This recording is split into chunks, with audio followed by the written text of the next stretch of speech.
Bonjour à toutes et à tous et bienvenue dans la chaîne de Unbullshit, la chaîne qui va mettre un terme au bullshit en informatique. Et aujourd'hui, avant de commencer le sujet du jour, je voulais vous remercier, vous public, abonnés, non abonnés, 5 followers. Merci du fond du cœur pour tous les retours positifs ou des retours qui m'aident à améliorer le contenu, le dispositif de la chaîne. Ça m'aide à continuer, je ferai tout dans mon possible qui est en mon pouvoir pour vous simplifier l'informatique et la technologie en général et rien que pour vous public. Donc merci beaucoup. Pour le sujet du jour, l'intelligence artificielle. C'est quoi? On va voir tout ça et surtout dans la troisième partie, on va voir aussi le bullshit et le washing qui entoure l'intelligence artificielle avec mon avis comme d'habitude avec le temps classique. Du coup, pour commencer, on dit quoi? Intro.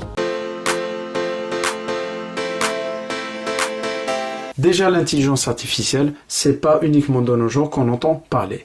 En 1950, Alan Turing, un mathématicien anglais très connu, avait parlé de machines intelligentes dans ses ouvrages et avait inventé le test de Turing qui consistait à mettre en conversation un être humain avec un autre être humain et un ordinateur. À la fin des deux conversations, si l'être humain qui a engagé la conversation n'était pas capable de dire qui est l'ordinateur, alors le test est réussi et l'ordinateur peut être assimilé à une machine intelligente.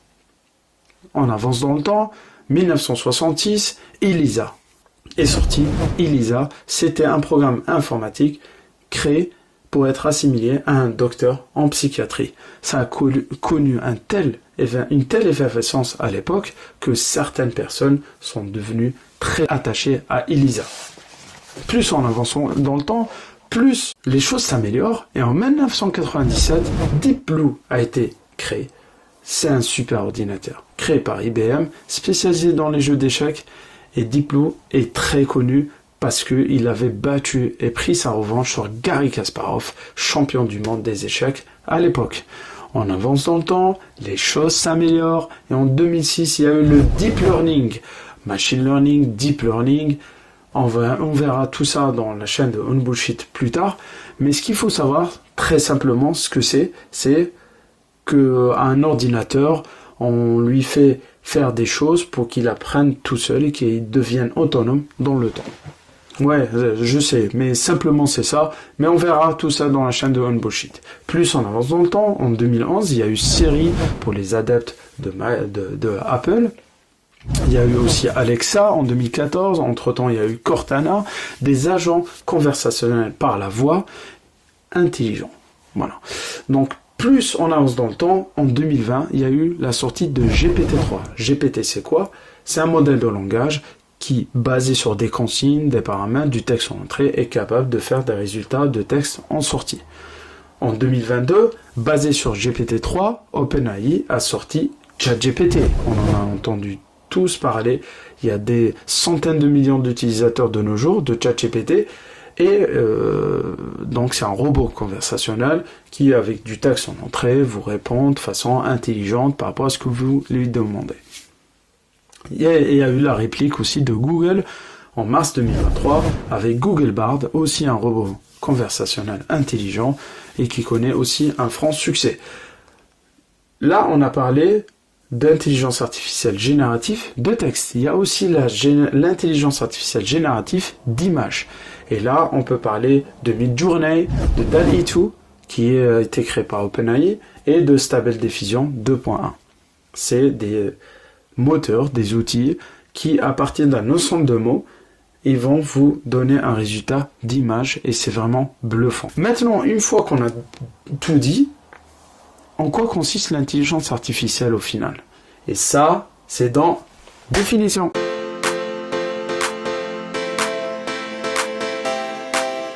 Dans l'intelligence artificielle, on a deux mots, intelligence et artificielle. L'intelligence, c'est la capacité et la faculté d'apprendre, de connaître, de savoir, de s'adapter à telle ou telle situation, à tel ou tel domaine, qu'il soit simple, moyen ou complexe, et de façon la plus facile possible. Pour artificiel, c'est tout ce qui n'est pas naturel, tout ce qui peut être créé par un être vivant.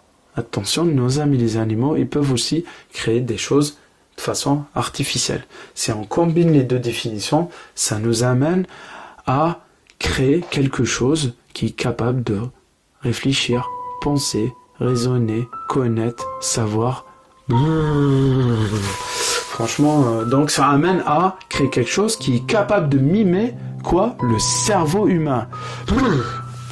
Franchement, ça donne un peu la chair de poule, n'est-ce pas, mesdames et messieurs? Donc voilà.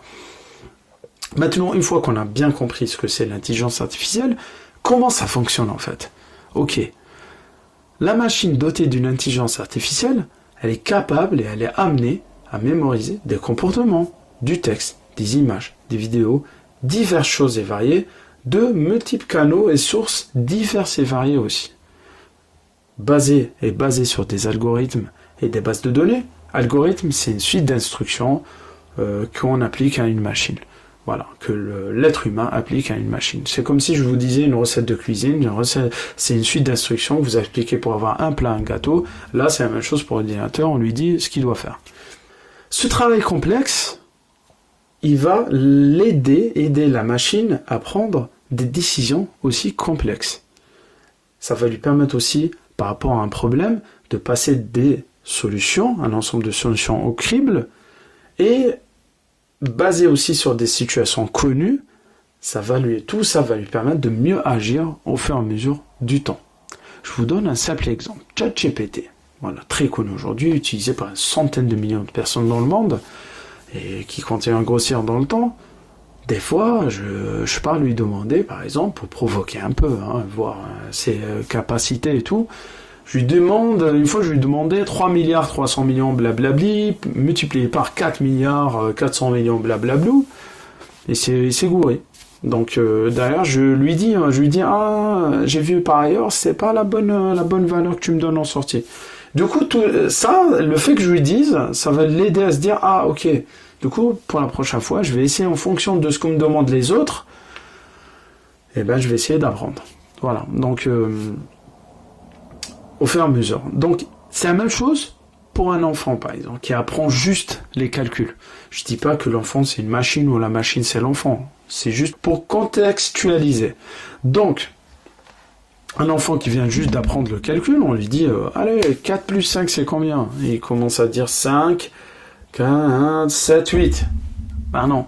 Du coup, mais après, on ne veut pas lui dire non, bien sûr, c'est pas ça. On lui dit, ouais, essaie de reviser, machin. Du coup, avec des sources par-ci, par-là, père, mère, frère et sœur, la prochaine fois, on va lui dire 4 plus 5, et il va nous avoir la bonne réponse, et c'est 9. Voilà, donc c'est un peu pour faire le parallèle et mieux contextualiser, j'ai réussi à le dire, tout ça. Maintenant, on entend parler aussi autour de tout ça, pour qu'une machine puisse être capable de faire tout ça, on entend parler des réseaux de neurones en intelligence artificielle. Et en plus de ça, voilà, réseau de neurones, on nous dit ça, et après, un réseau de neurones dans le cloud. Et là, bon courage. Et après, ça m'étonne que les gens ne veulent pas savoir ce que c'est l'intelligence artificielle ou l'informatique en général, parce qu'on ne les aide pas à apprendre de façon normale et facile et simple. Je vais vous dire tout ça, et deux bullshit, il est là. Les neurones, c'est quoi en informatique? Un neurone, c'est juste un ordinateur qui a été acheté ou loué, qui est quelque part dans le monde, et à qui on applique des choses. Voilà. On lui applique des choses, savoir mémoriser des comportements, des données, et puisse prendre des décisions et vous proposer des solutions basées sur ce qu'il connaît et tout. Voilà. Et voilà, et plus on a, pourquoi on parle de réseau, plus on a des neurones, entre guillemets, plus on a d'ordinateurs par-ci par-là qui font plein de choses et tout, et ben ça va améliorer les choses et ça va s'optimiser pour offrir le meilleur service possible.